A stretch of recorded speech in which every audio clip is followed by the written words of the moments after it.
Hello बच्चों, good morning. आज के क्लास में हम लोग पढ़ेंगे टेंथ का फिजिक्स। ठीक है, टेंथ के फिजिक्स में हम लोग पढ़ेंगे अवतल दर्पण के सामने विभिन्न दूरियों पर रखी वस्तु का प्रतिबिंब का बनना। ठीक है, विभिन्न दूरियों पर रखी वस्तु के प्रतिबिंब का बनना। तो इसके पिछले वाले क्लास में हम लोग पढ़ेंगे, पहला स्थिति पढ़े थे। ठीक है ना, पहला स्थिति पढ़े थे कि जब वस्तु ध्रुव और फोकस के बीच रहेगा तो प्रतिबिंब कहाँ पर बनेगा। तो पढ़े थे कि जब वस्तु ध्रुव और दर्पण के फोकस के बीच रहेगा तो उसका प्रतिबिंब दर्पण के पीछे बनेगा, जो क्या होगा, काल्पनिक होगा और बड़ा होगा और सीधा होगा। ठीक, वह पहला स्थिति पढ़े थे। और दूसरा स्थिति हम लोग पढ़ेंगे कि जब वस्तु फोकस पर रहेगा तो उसका प्रतिबिंब कहाँ पर बनेगा। तो अवतल दर्पण या उत्तल दर्पण में 6 स्थिति होता है। कितना स्थिति तो होता है? 6 स्थिति होता है।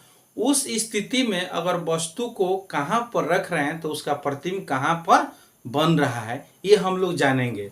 तो हम लोग इसका एक नियम निकाले, 1/6 का नियम। ठीक है ना।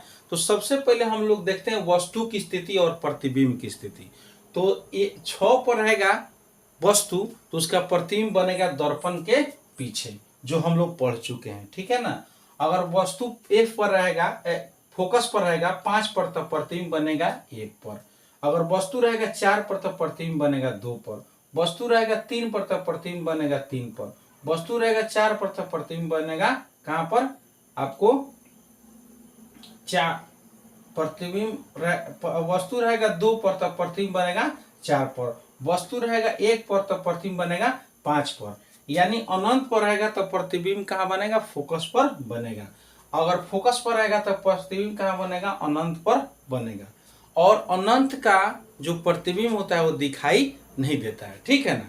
तो हम लोग दूसरा स्थिति में जानेंगे, जब वस्तु अवतल दर्पण के फोकस पर रहेगा, स्थित रहेगा तो उसका प्रतिबिंब कहाँ पर बनेगा। तो जब वस्तु अवतल दर्पण के फोकस पर स्थित हो तो उसका प्रतिबिंब दर्पण के कहाँ बनेगा, अनंत पर बनेगा। यानी वस्तु की ही ओर अनंत पर बनेगा, जो क्या होगा, वास्तविक होगा, उल्टा होगा और वस्तु से बहुत बड़ा होगा। ठीक है।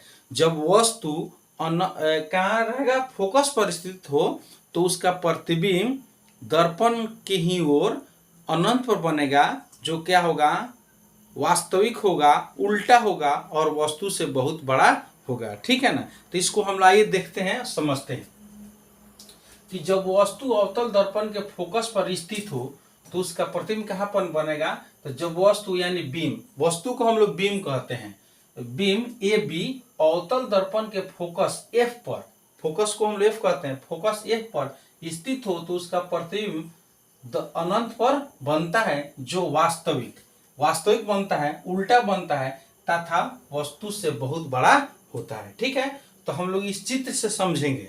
देखिए यहाँ A और B क्या है, वस्तु है, तो इसका प्रतिबिंब कहाँ बन रहा है, अनंत पर। अनंत का प्रतिबिंब जो होता है वो दिखाई नहीं देता है। ठीक है। तो यहाँ से यह किरण आ रहा है, फिर यहाँ से टकरा कर F से होकर गुजर जा रहा है, फिर ये किरण जो है जा रहा है दर्पण के पास और दर्पण से पुनः उसी से टकरा कर उसी दिशा में लौट आता है और वक्रता केंद्र से होकर गुजर जाता है।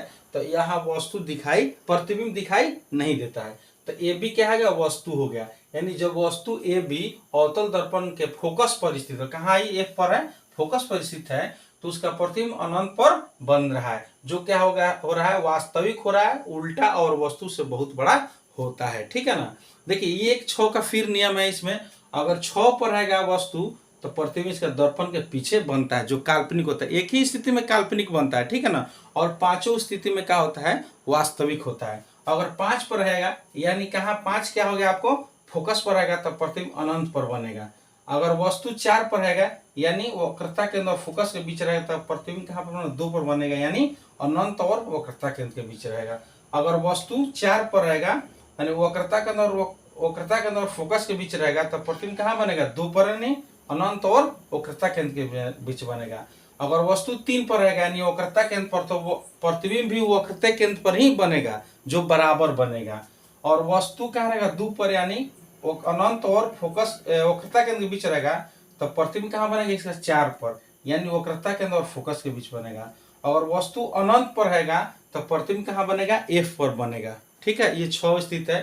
तो आप लोग ये 2 स्थिति बता दिए और आपको तीसरा स्थिति हम अगले क्लास में बताएंगे। ठीक है, आप लोग को यह वीडियो समझ में आ गया होगा तो इसको शेयर कीजिए, लाइक कीजिए। एक बार फिर आपको बताते हैं कि जब वस्तु अवतल दर्पण के फोकस पर स्थित हो तो प्रतिबिंब कहाँ बनेगा। जब वस्तु अवतल दर्पण के फोकस F पर स्थित हो तो उसका प्रतिबिंब अनंत पर बनेगा, जो वास्तविक हो, जो क्या होगा वास्तविक होगा, उल्टा और वस्तु से बहुत बड़ा होगा। ठीक है।